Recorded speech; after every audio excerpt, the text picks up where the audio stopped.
Good morning. Thanks to be here in this track.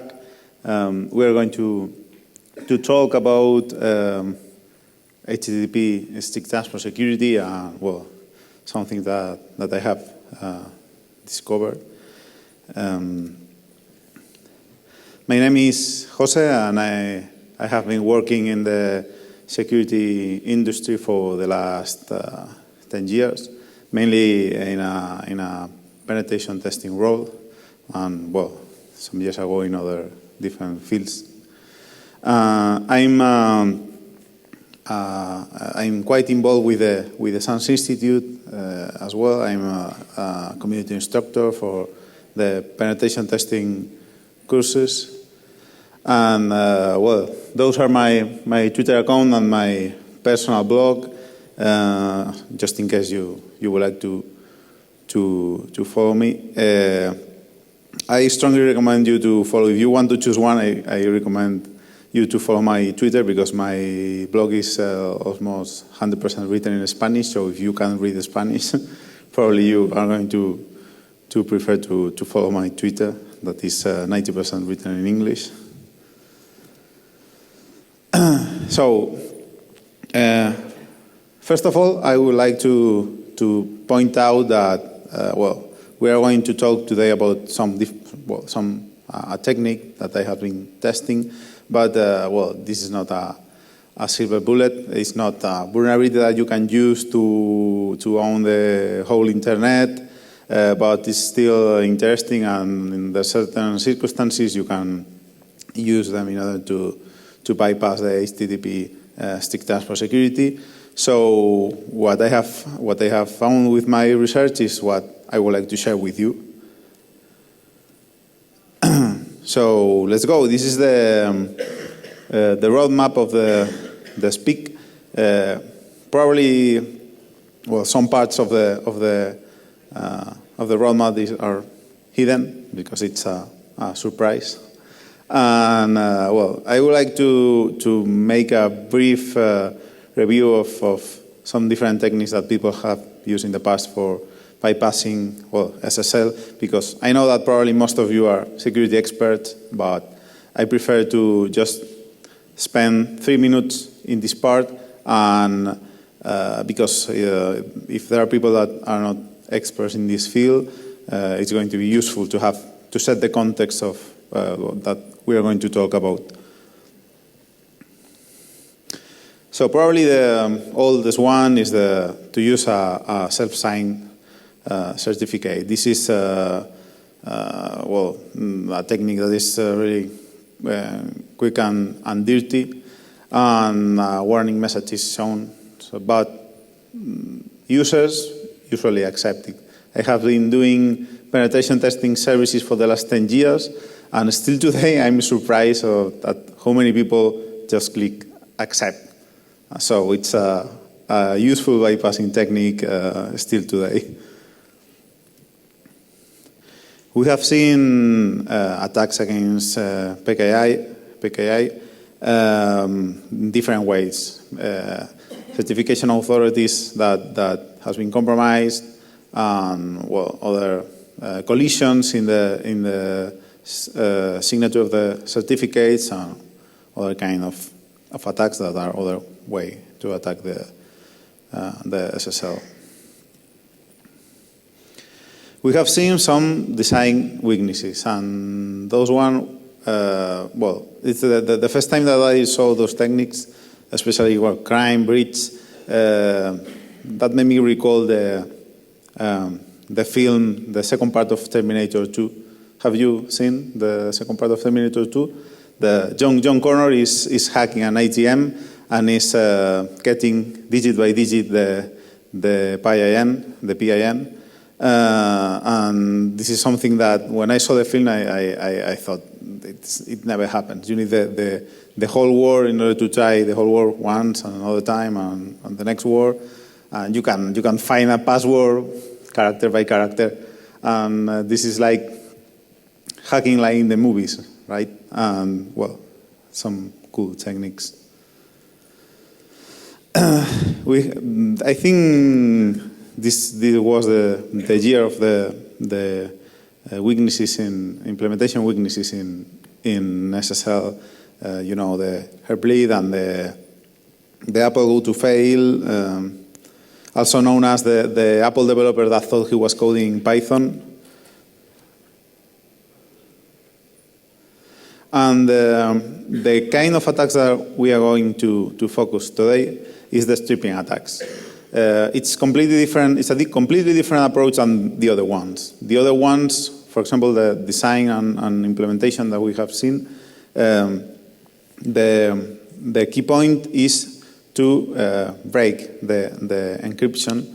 And with the stripping attacks, what an attacker tries is to bypass.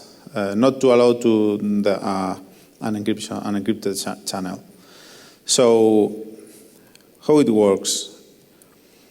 When the client makes an HTTP connection, then the response is intercepted by the attacker, and all the HTTPS links are rewritten into HTTP ones.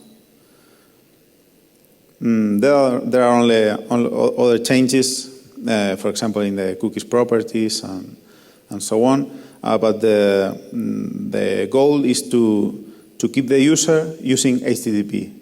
I mean, if you visit a website and all the HTTPS links are written into HTTP ones, when you click other links, you are always in HTTP. So it's a way to avoid connecting in a secure way. So, what is HTTP strict transport security? Well, I discovered this while I was doing a security assessment some years ago. It was published around 2 years ago. Well, it's also known as HSTS, and we're going to talk about HSTS in the talk because it's shorter. And the goal of this protection is to prevent mainly two things. One is to prevent the user from browsing using HTTP for some hosts, and the other one is prevent the user from accepting self-signed certificates, right? There is a new header that is called strict transport security that is used for this security feature.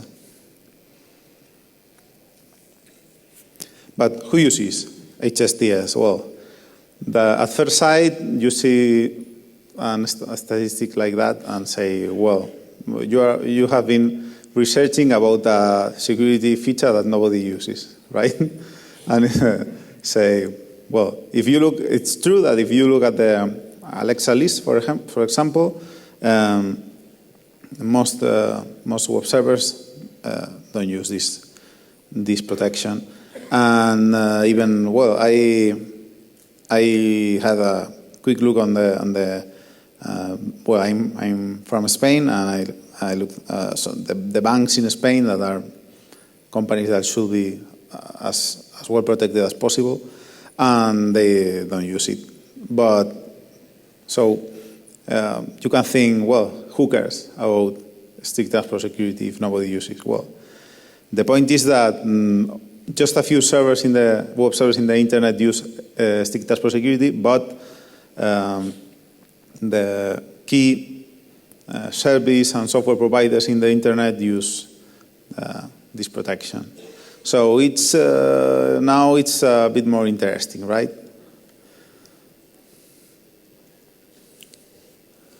How it works?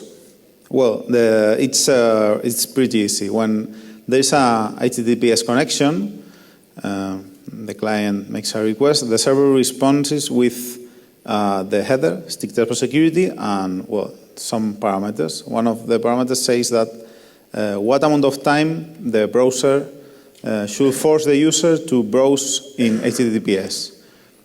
For example, if I have my website.com and I send 3 million seconds, around 3 million seconds to the client, then the user are not going to be able to browse my site using via HTTP, because even if he types with HTTP mysite.com, the browser is going to use HTTPS.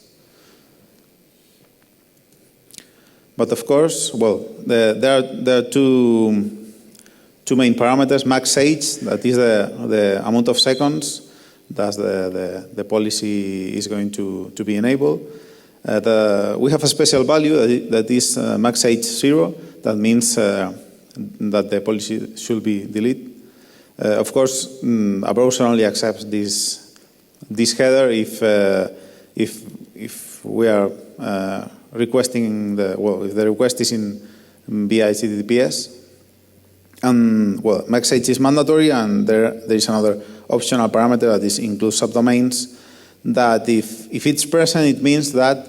If it's not present, it means that the policy applies just to the site that you are visiting. And if it appears, it means that the policy applies to that website and all the subdomains. Okay, I have used a small script that I'm going to publish, HSTS catcher, that is just gets the header, that header. It's easy than use BARP or any other proxy. But of course, this security protection is not just sending a header. In fact, the browser makes all the hard work, in fact. So the browser should support it and know how to manage that header. Most major desktop browsers support this feature. Internet Explorer, as far as I know, is going to support it in the version 12, but not now, as far as I know. And well, there are other browsers, mobile browsers. I have focused on desktop browsers because I thought that in the mobile phones, people are using more the application instead of the browser for connecting to Twitter or Gmail or whatever. So we have an HTTPS connection, the policy is set, and we have that the user is going to be quite well protected during the following 3 million seconds, right? Around 3 million seconds, so we can reach him. The user feels quite safe, quite well protected, right?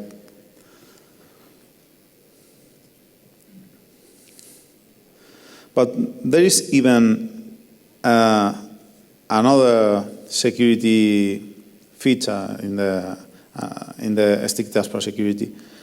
There is a preloaded list of hosts. Those hosts are Google, Twitter, PayPal, the most well-known hosts. And the point of this protection is that, if you install the browser for the first time or you clean the cache, then it's clean as well the cache of strict transport security. So there is a period of time from that point to the first HTTPS connection when the user is going to be vulnerable to a stripping attack.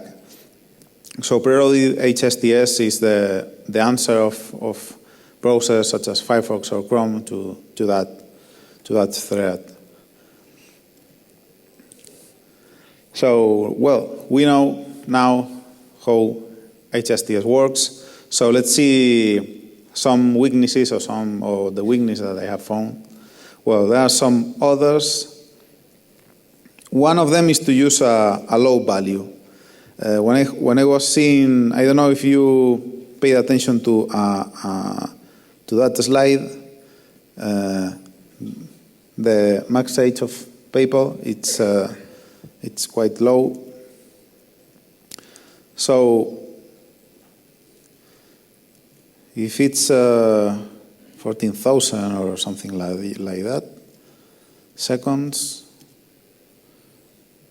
Okay. So it's this amount of seconds are around for, well, around no, are exactly 4 hours. So what happens if you use a short value for max age?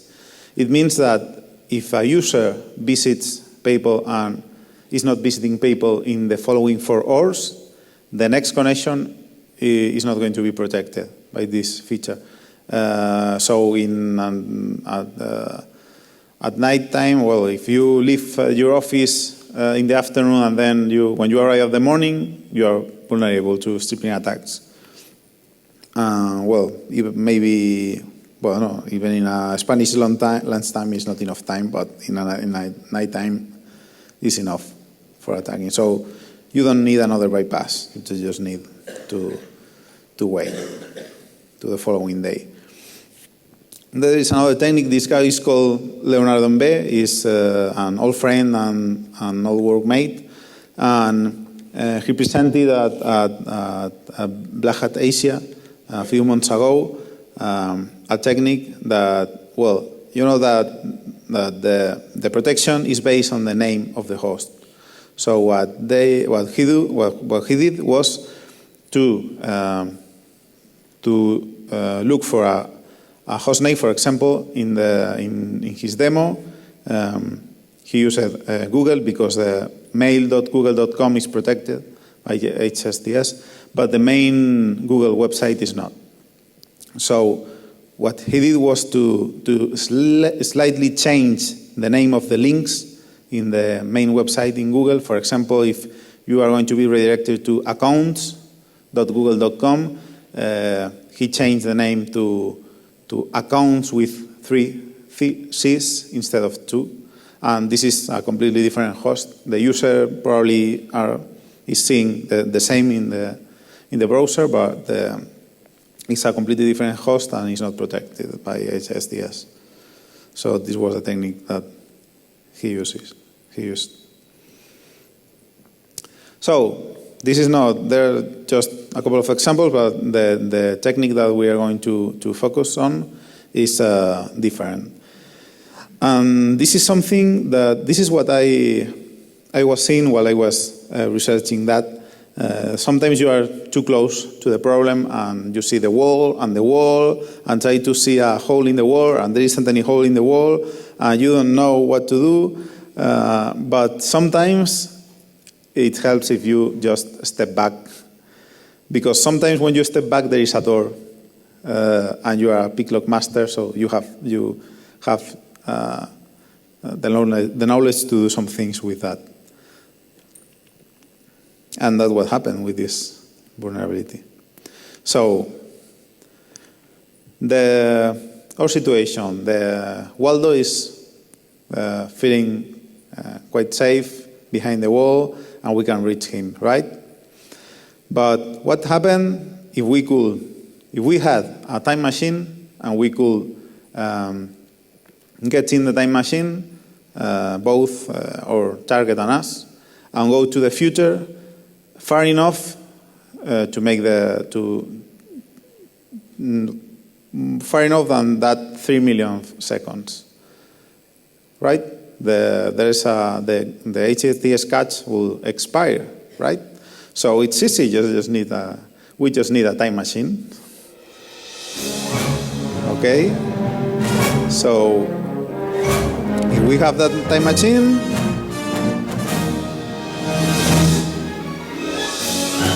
we can go to the future, and then everything is going to expire, and Waldo is going to be quite worried now, right? Because he's within range. Okay. But what happens we say that there is an additional protection, the preloaded HSTS list, right? What Google says about this is that the hosts that are in that list are configured out of the box.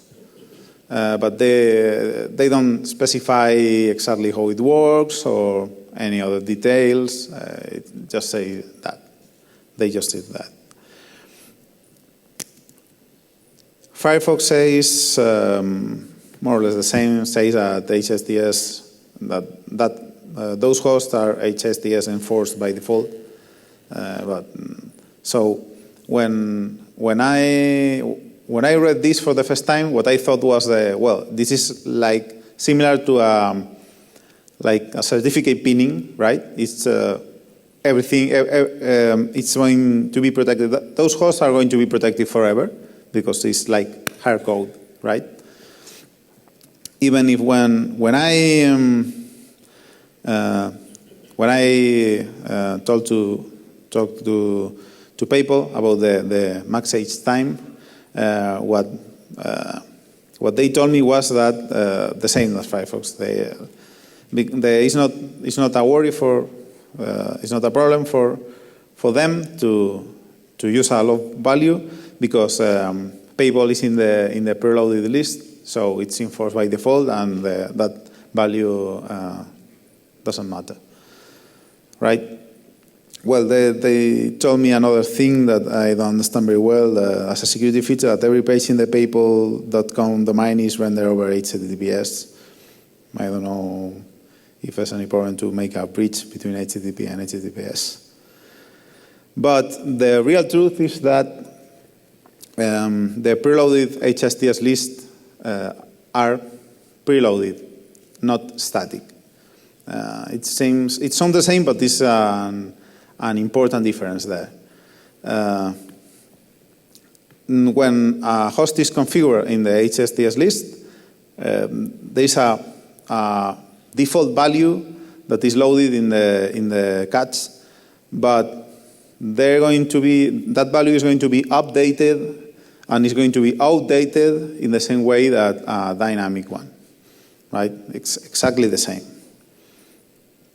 In fact, if we look at the Chromium source code, for example, well, I'm not 100% sure that this is the proper piece of code because I haven't set a breakpoint there, but I did some keywords, I searched for some keywords, and it seems that I'm pretty sure that this is the piece of code, the proper piece of code. And well, as you can see, when a host is preloaded in the preloaded list, it's like using a max age of 1,000 days, right? So it's not forever. It's forever is 1,000 days, right? You can tell your girlfriends, and forever is 1,000 days. And no, don't tell her, please. So there is an exception there. It's Apple Safari. Apple Safari, there is a file, hsts.plist, and there is a special value that I have never seen before, that is the INF or -INF. And I can tell you the difference. I don't know the difference between one and the other, but what I can tell you is that a host that is protected with this value is protected forever, right? So let's see a demo about this. I have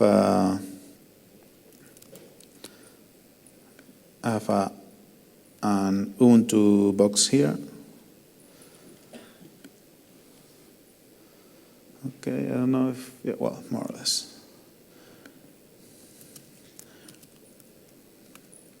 We are going to configure an IP table rule to intercept the HTTP connections to a fake website. And now we're going to see what date is it.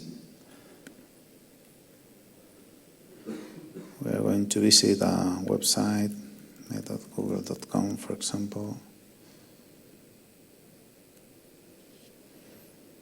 HTTPS, right? Because it's protected.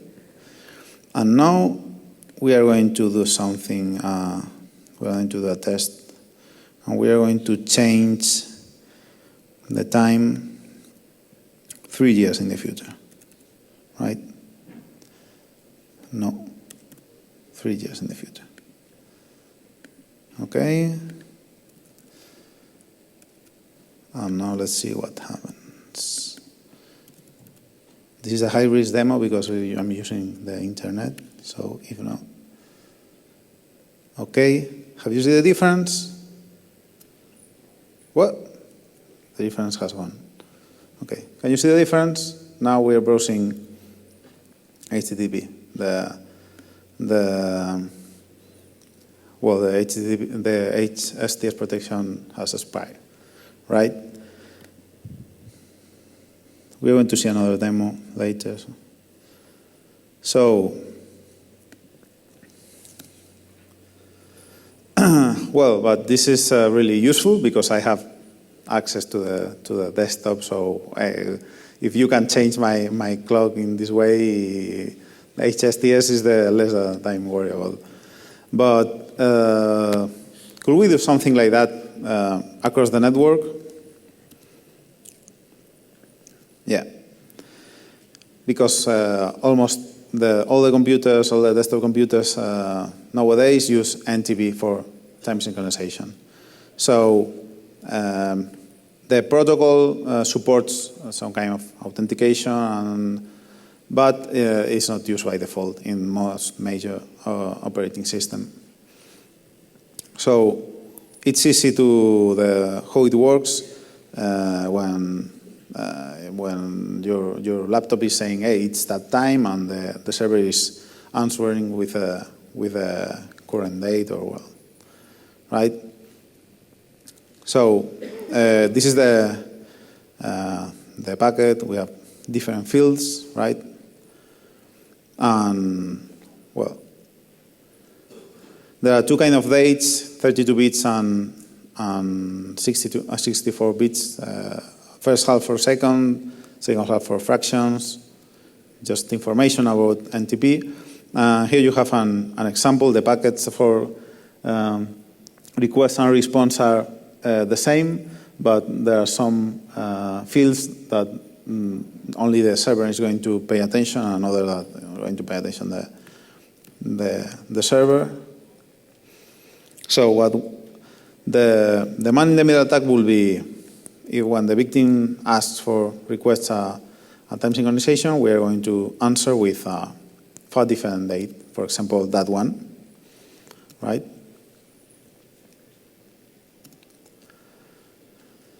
So when I look for man-in-the-middle tools for NTP, I haven't found anything. So I had two options: to use a modified NTP server or to program a new tool. So what I did is to program a tool that is called DeLorean, and it's in that link. Now it's a private link, but I'm going to make it public in the following hours or tomorrow or something like that. Okay. You have the default. The default way of work is the DeLorean is going to find a date at least 1,000 days in the future that will be the same day in the month than today and the same weekday than today, because sometimes in some operating system, in the system clock, is shown some of this information. And if not, you can use a step that is like a relative jump into the future. I want you to answer always 10 days in the future. Or you can choose a static date. I want that you answer always that day and time. Okay? So we're going to make the demo to see if it works. I'm going to use a macOS X. Where's the macOS X? Where's the macOS X? Okay. So I will talk and talk, but it's even more fun if well, what's hacking without music, right?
So this is the demo.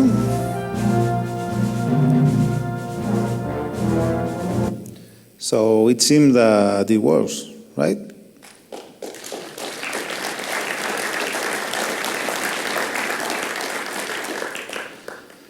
Okay, so I told you that this is a silver bullet, right? Why I told you that? Because the time synchronization works in a different way in different operating systems. For example, and sometimes it works and sometimes not. For example, in Ubuntu Linux, the time synchronization is done at each network connection or a boot time, so you have to be there when. Well, if you have control of the physical layer, you can just force the user to disconnect and then wait for him to reconnect. Fedora, it's easy because there's an NTP daemon that is synchronizing each minute. You have to wait for 11 minutes because there are another process that is, well, the daemon is writing in a file and there another process that is reading that file, only each 11 minutes, but it's pretty easy. Mac OS X Lion synchronizes each 9 minutes, Lion and I think all pre-Mavericks. Mavericks, with Mavericks there is it's slightly different because they use a drift file similar to Fedora, and there is another service that is called Pacemaker. But there are a lot of people arguing in the internet because, well, I tried different packets, different times, and it didn't work. But there are a lot of people that are arguing that the time synchronization in Mavericks is not working. And it's true, it's not working. But there are those people are copying the Lion binary or compiling the the open source NTPD, so those people will be vulnerable the same way than Lion user. There is attack surface even if you have default configure Mavericks. That is that when you boot up, there's I don't know if you can see, it's an SNTP command there. Yeah. So the NTPD is that doesn't work really well, but the SNTP works works well. So you can exploit this first synchronization. There is even other ways, like if you open the preferences, then the time is synchronized automatically. You don't need to press any button, just opening the preferences, it's enough. And the Windows is the design of the Windows time synchronization is the securest one, because it's synchronizing each 7 days, and drift from more than 15 hours is not accepted. So it's quite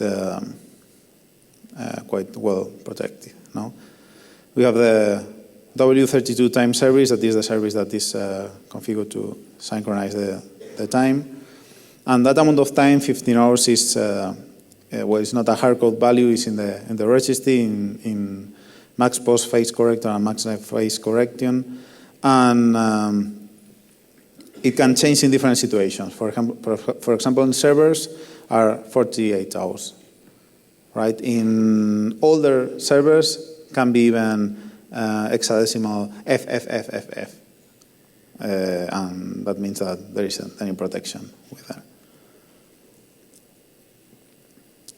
But there are a lot of people that are saying in the internet that my Windows is synchronizing. My Windows is synchronizing just once a week, and I want faster, more often synchronization. And there are people, lots and lots of tutorials that say how to configure a scheduled task to synchronize more often, even 5 minutes. So what happens if a user configures his Windows box to synchronize the time? It's 5 minutes. We have if you configure your Windows box to synchronize the time in a lower value than that max post phase time, what we can do is to jump just a few seconds before the next jump. So we can make a jump, and then another jump, and then another jump, and another jump, and reach the time in the future that we want. Okay? So I call it time skimming attack because it's similar to a stone skimming, right? And there are other ways if the user clicks update now, but it's more difficult than in Mac OS X because the user has to click update now. Well, Windows on My Members has used signature in this package, but it's something that it's something that I'm researching now, so I can tell you a lot of things about that. I have another demo, but it's in video because we need it takes some time, so I have used a video for that. We're going to jump 10 seconds before it's 15 hours, right? So I'm going to speed up because, okay. Let's see. Well, we are now in the fast forward mode, if you see the time. And if we focus on the time, see how we are jumping and jumping into the future, another jump, and another jump, and another jump, where there are some misses that I am working on it, right? And at the end, In 2 hours, we are a month in the future. Okay, it's an attack that can be improved a lot, but it works. Okay.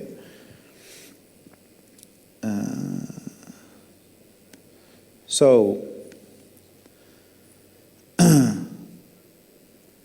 whose fault is it? Because, well, operating systems say, well, everybody knows that time is not a data that you should trust.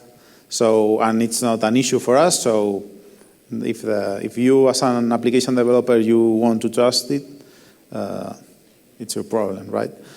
But the browsers developers can say, well, but you have all you are perfect. You can do it in a secure way, and I don't need to make an additional effort for it. So it's difficult to say, okay, or not. This is I tried to talk with Google about this because well, Google is a company that is really committed with securing their users. But I got the answer that I expected is that, well, this is a operating system matter, so it's not anything that we are going to fix that. We have some references there. That's all. Thank you so much for your attention.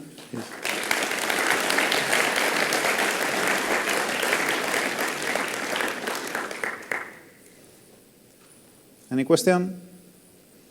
Yes.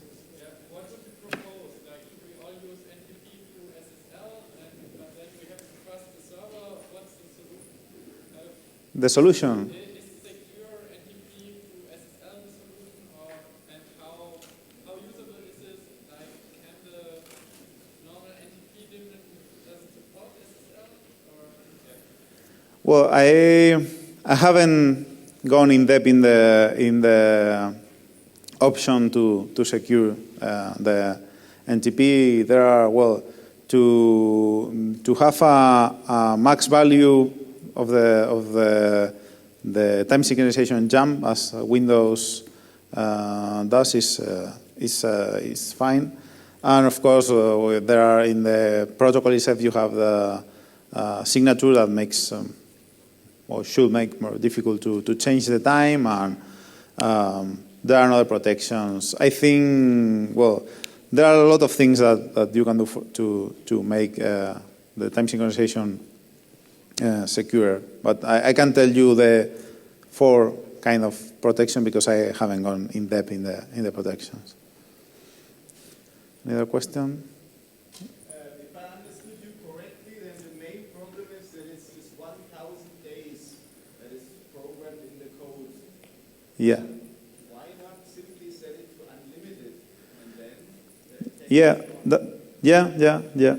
I agree with you. That's what Apple Safari does. It's for Safari. It seems that it's forever. If you are one of these providers, you are protected forever, and that's all. But I don't know. The people in Google and Mozilla did in that way. I don't know. But I agree with you. Any other question? For example, did you try to send a wireless D-out packet so that someone would, so that the computer would automatically reconnect and therefore synchronize time?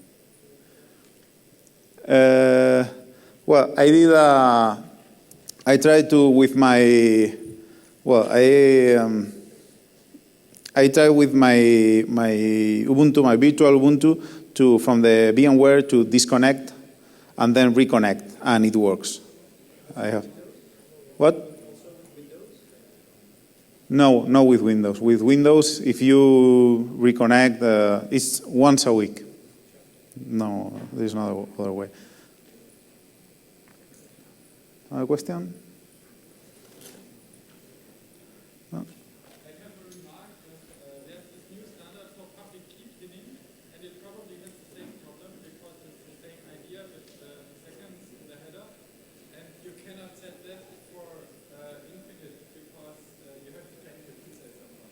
You have to? You know the public key pinning standard? It's quite new, and it is a similar idea than HSTS. So you can pin for a public key on a HTTPS connection. It probably has the same problem, and you cannot set that to an infinite date because you have to change your keys at some point. Yeah, well, I can see that there can be some problems with setting it up forever, because what if tomorrow you are not going to use HTTPS? Then the users can use your website, but well, I think it's you can install an update of the HSTS list in the following update of your browser or something like that. I don't know if there is a problem that I can see in that. Maybe, I don't know. Any other question? No? Okay. Thank you so much.